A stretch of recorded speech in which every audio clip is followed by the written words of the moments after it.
안녕하세요. 오늘은 정말 중요한 얘기를 좀 해볼까 하는데요. 바로 우리 마음을 돌보기 위해 먹는 약이 우리 몸의 엔진인 심장과는 어떤 관계가 있을까 하는 점입니다. 어쩌면 잘 알려지지 않았던 숨겨진 연결고리에 대한 이야기죠. 자, 이 숫자 한번 보세요. 3.3배. 이게 그냥 단순한 숫자가 아니에요. 이 뒤에는 우리가 꼭 알아야 할 어떤 현실이 숨어 있거든요. 네, 바로 이겁니다. 그러니까 중증 정신질환을 앓고 계신 분들이 심혈관 질환으로 사망할 확률이 그렇지 않은 분들에 비해 무려 3.3배나 높다는 거죠. 정말 충격적인 통계인데 이게 바로 오늘 우리가 이 문제를 깊이 들여다봐야 하는 이유입니다. 이걸 바로 심장의 불평등이라고 부를 수 있을 것 같아요. 사실 이건 의학계에선 꽤 알려진 사실인데 왜 그런지에 대해서는 많은 분들이 잘 모르시더라고요. 그런데 여기서 정말 생각해 볼 만한 지점이 있어요. 만약에 말이죠, 이 위험이 병 자체 때문만이 아니라 우리가 치료를 위해 쓰는 바로 그 약 때문에 생기는 거라면 어떨까요? 이걸 치료의 역설이라고 할 수 있겠는데요. 여기서 오해하시면 안 돼요. 절대로 약이 위험하니까 쓰지 말자 이런 얘기를 하려는 게 아닙니다. 오히려 정반대예요. 제대로 알고 더 안전하게 쓰자는 거죠. 환자분들과 의사 선생님들 모두에게요. 맞습니다. 핵심은 약의 모든 영향을 제대로 이해해서 치료를 더 안전하고 효과적으로 만들자는 거예요. 겁을 먹는 게 아니라 똑똑하게 대처하자는 거죠. 자료를 보니까 이 약물들이 심장에 미치는 영향이 크게 두 가지로 나뉘더라고요. 하나는 단기적으로 나타나는 건데 심장 박동이나 리듬에 문제가 생기는 거고요.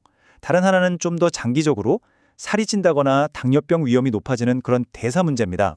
자, 그럼 이제부터 조금 더 깊이 들어가 볼게요. 도대체 어떻게 이런 일들이 생기는 걸까? 좀 어려운 의학 용어들이 나올 수 있는데 제가 정말 알기 쉽게 설명해 드릴게요. 첫 번째는 QTC 간격 연장이라는 건데요. 와, 이름부터 어렵죠? 근데 이거 카메라 플래시 생각하면 진짜 쉬워요.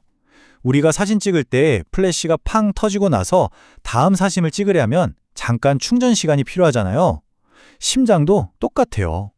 한번 뛸 때마다 전기 신호가 재충전을 해야 하는데 이 시간이 길어지는 거예요.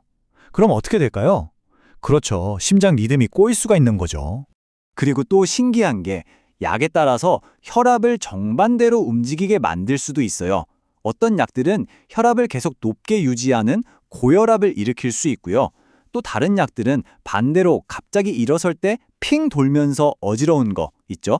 그런 기립성 저혈압을 유발하기도 합니다.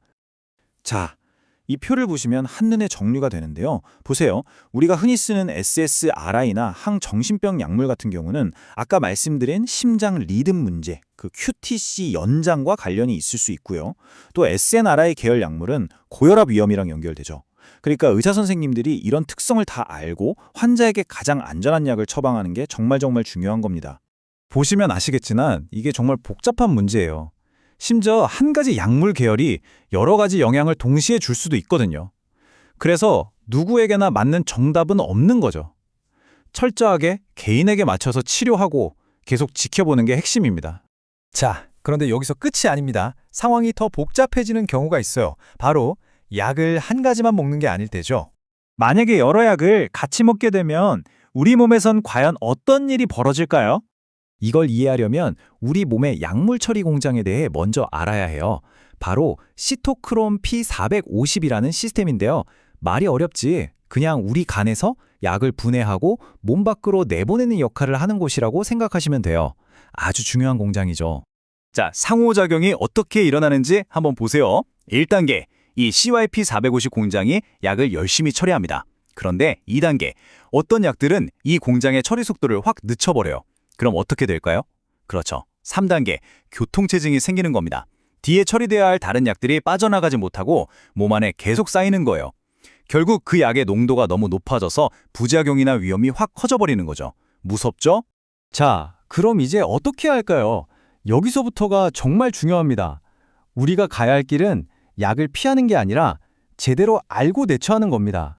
원본 자료에 나온 이 문장이 모든 걸 말해주는 것 같아요.